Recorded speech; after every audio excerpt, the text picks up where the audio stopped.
ओम नमो भगवते वासुदेवाय। ओम श्री गुरुवे गौरचंद्राय राधिकाय तदालये कृष्णाय कृष्ण भक्ताय तद्भक्ताय नमो नमः। वाञ्छा कल्पतरुभश्च कृपा सिन्धुभैव च पतितानं पावनेभ्यो वैष्णवेभ्यो नमो नमः। हे कृष्ण करुणार सिंधु दीन बंधु जगतपते गोपेश गोपिका कांत राधा कांत नमस्तुते। तप्त कांचनी गौरांगी राधे वृंदावनेश्वरी वृषभानुसुते देवी प्रणमामि हरिप्रिये। हरे कृष्ण कृष्ण कृष्ण हरे हरे हरे राम राम राम हरे हरे। निताय गौर प्रेमानंदे श्री हरि हरि बोल।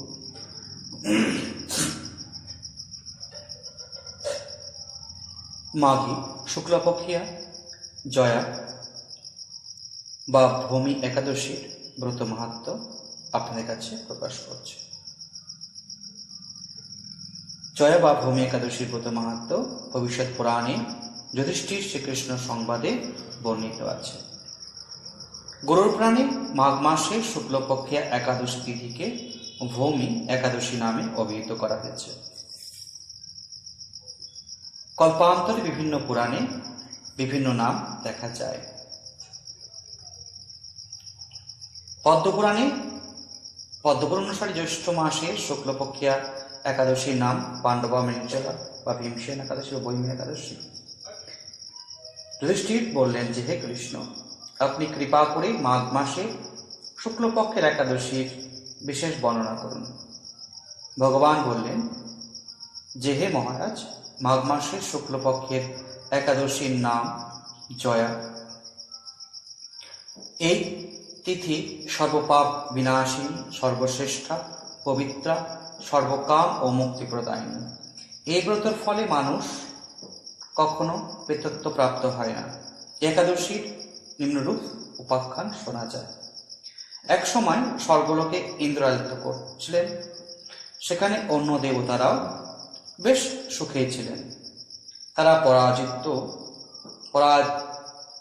পারিজাত পুষ্প শোভিত নন্দন কাননে অপ্সরাদের সাথে বিহার করতেন। একদিন 50 কোটি অপ্সরার নায়ক দেবরাজ ইন্দ্র স্বেচ্ছায় আনন্দ ভরে তাদের নৃত্য করতে বললেন। নৃত্যের সাথে গন্ধর্বগণ গান করতে লাগলেন। পুষ্পদত্ত, চিত্রসেন প্রভৃতি প্রধান গন্ধর্বেরা সেখানে উপস্থিত ছিলেন। চিত্রসেনের পত্নীর নাম ছিল মালিনী। পুষ্পবন্তী নামে তাদের এক কন্যাও ছিল। পুষ্পদত্তের পুত্রের নাম ছিল মাল্যবান। এই মাল্যবান পুষ্পবন্তীর রূপে মুগ্ধ ছিল। পুষ্পবন্তী পূর্ণ কটাক্ষ দ্বারা মাল্যবানকে বশীভূত করেছিল।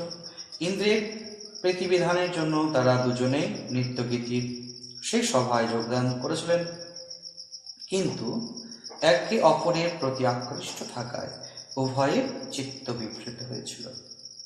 সেখানে তারা পরস্পর কেবল দৃষ্টিবদ্ধ অবস্থায় দাঁড়িয়ে থাকলে ফলে গানের ক্রম বিপর্যয় ঘটে।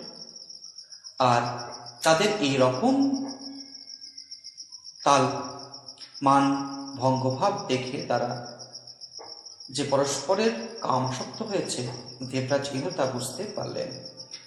তখন ক্রোধবশত তিনি তাদের অভিশাপ দিলেন যে, হে মূঢ়, তোমরা আমার আজ্ঞা লঙ্ঘন করেছ। তোমাদের ঠিক এই তোমরা পিশাচযোনি লাভ করে মর্তলোকে নিজ দুষ্কর্মের ফল ভোগ করো। ইন্দ্রের অভিশাপে তারা দুজনে দুঃখিত হয়ে হিমালয় পর্বত বিচরণ করছিলেন। পিশাচত্ব প্রাপ্ত হওয়ার তারা অত্যন্ত দুঃখ ভোগ করতে লাগল। হিমালয়ে প্রচণ্ড শীতে কাতর হয়ে নিজেদের পূর্ব পরিচয় বিস্মৃত হলো। এইভাবে অতি কষ্টে সেখানে দিন যাপন করতে লাগলো। একদিন পিশাচ নিজ পত্নী পিতাশ্রীকে বললেন, সামান্য মাত্র পাপ করিনি, অথচ নরক যন্ত্রণার মতন পিতাসত্ব প্রাপ্ত হয়েছি। অতএব এখন থেকে আর কখনো কোনো পাপ কর্ম করব না। এভাবে চিন্তা করে তারা সেই পর্বতের মতো প্রায় ব্রাশ করতে লাগলেন। মাল্যবান ও পুষ্পবন্তীর পূর্ব কোনো পূর্ণবশত সেই সময় মাঘী শুক্লপক্ষে জয়া একাদশী তিথি উপস্থিত হল। তারা একটি অশ্বত্থ বৃক্ষের তলে নিরাহারে নির্জল অবস্থায় দিবানিশি যাপন করলেন। শীতের প্রকোপে আর্দ্রতায় রাত্রি অতিবাহিত হল। পরের দিন সূর্যোদয় একাদশী তিথি উপস্থিত হল। জয়া একাদশীর দিন অনাহার ও রাত্রি জাগরণে তাদের ভক্তি অনুষ্ঠিত পালিত হল। এই ব্রত পালনের ফলে ভগবান বিষ্ণু কি পায়, তাদের পিতৃসত্ব দূর হল। তারা দুজনেই তাদের পূর্বরূপ ফিরে পেল।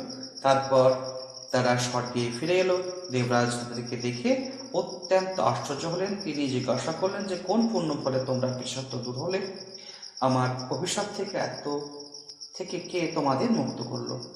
মাল্যবান বললেন যে, প্রভু, ভগবান বাসুদেবের কৃপায় জয়া একাদশীর ব্রত পুণ্য প্রভাবে আমাদের পিতৃসত্ব দূর হয়েছে। তাদের কথা শুনে দেবরাজ ইন্দ্র বললেন যে, হে মাল্যবান, তোমরা এখান থেকে আবার অমৃত পান করো। একাদশী ব্রত যারা আসক্ত, যারা কৃষ্ণ ভক্তি পরায়ণ, তারা আমাদেরও পূজ্য বলে জানবে। এই দেবলোকে তুমি পুষ্পবন্তীর সাথে সুখে বাস করো। তাই হে মহারাজ, এই জয়া ব্রত ব্রহ্মহত্যজনিত পাপ কর্মকেও বিনাশ করে। এই ব্রত পালনে সমস্ত প্রকার দানের ফল লাভ হয়। সকল যজ্ঞ তীর্থের পুণ্য ফল এই একাদশীর প্রভাবে আপন হতে লাভ হয়। অবশেষে মহানন্দে অনন্তকালে বৈকুণ্ঠ বাস হয়। এই জয়া একাদশী ব্রত পাঠ ও শ্রবণ অগ্নিমিষ্ট যজ্ঞের ফল লাভ হয়। ওম নমঃ ভগবতে বাসুদেবায়। এখানে শ্রী শ্রী জয়া বা ভৌমিক একাদশী ব্রত মাহাত্ম্য সমাপ্ত করলাম। ওম সর্বে ভবন্তু সুখিনা, সর্বে সন্তু নিরাময়া, সর্বে ভদ্রাণি পশ্যন্তু, মা কশ্চিৎ দুঃখভাগ্ ভবেৎ। ওম শান্তি শান্তি শান্তি। নিতাই গৌর শ্রী হরি হরি बोल।